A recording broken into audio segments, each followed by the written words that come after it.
Безусловно, сегодня было очень волнительное, торжественное мероприятие.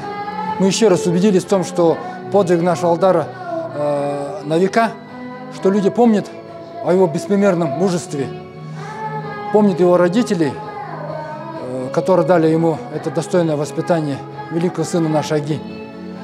Сегодня передали корвет Алдара Тединжапова, то есть макет корвета Алдара Тединжапова передали нашему музею.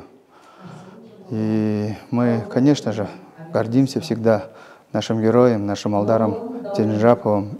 Подвиг может совершить каждый. И хочется сказать, чтобы наше подрастающее поколение знало, что есть место подвигам, таким же, как и наш Алдар.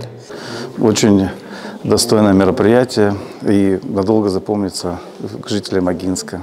Патриотическое воспитание, в том числе и в Агинском районе, на высоте, и военнослужащие, которые сейчас выполняют задачи в зоне специальной военной операции, они, представители Забайкальского края, они, конечно, этот подвиг для них очень актуален, и они равняются на героя. Что вы можете сказать нашей молодежи? Последнего.